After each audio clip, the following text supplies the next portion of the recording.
ইরানের বিরুদ্ধে সম্ভাব্য যুদ্ধকে গুরুত্ব দিলেও ডোনাল্ড ট্রাম্পকে মার্কিন অর্থনীতির প্রতি জোর দেওয়ার আহ্বান জানিয়েছেন তার সহযোগীরা। এবছর যুক্তরাষ্ট্র মধ্যবর্তী নির্বাচনের আগে সামরিক উত্তেজনা বৃদ্ধির রাজনৈতিক ঝুঁকিও তুলে ধরেন তারা। কারণ মার্কিন ভোটারদের এই মুহূর্তে সবচেয়ে বড় অগ্রাধিকার জীবনযাত্রার ব্যয় বৃদ্ধি ইস্যু। ব্রিটিশ বার্তা সংস্থা রয়টার্সের এক প্রতিবেদনে এসব তথ্য উঠে এসেছে।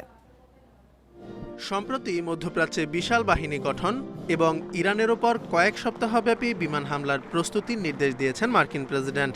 পারমাণবিক কর্মসূচি ইস্যুতে চুক্তিতে পৌঁছাতে তেহরানকে 10 দিন সময়ও বেঁধে দিয়েছেন ডোনাল্ড ট্রাম্প।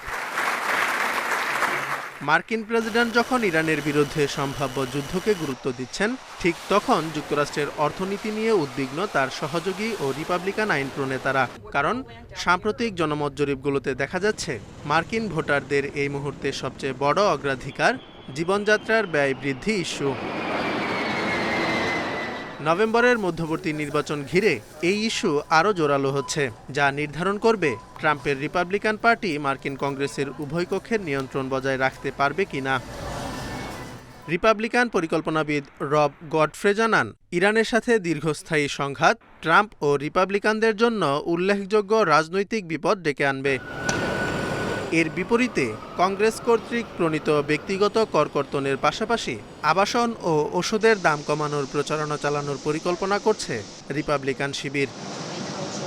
রয়টার্সের প্রতিবেদনে বলা হয়, মেক আমেরিকা গ্রেট অ্যাগেন আন্দোলনের আওতায় মার্কিন নাগরিকদের অনেকে ট্রাম্প প্রশাসনের ভেনেজুয়েলা অভিযানকে সমর্থন করেছিল। তবে ইরানের বিরুদ্ধে যুদ্ধে নামলে তীব্র বিরোধিতার মুখে পড়তে পারেন মার্কিন প্রেসিডেন্ট। প্রতিবেদনে আরও বলা হয়, ট্রাম্প কেন ইরানে হামলা চালাতে চাচ্ছেন তা অনেক মার্কিন নাগরিকের কাছেই স্পষ্ট নয়। কারণ প্রথমে জানুয়ারিতে ইরানে সরকার বিরোধী বিক্ষোভ শুরু হলে হামলার হুমকি দেন তিনি, যদিও পরে পারমাণবিক কর্মসূচি বন্ধের দাবিতে সামরিক হুমকি স্থির করেন এবং তেহরানের শাসন পরিবর্তনের ধারণা তুলে ধরেন।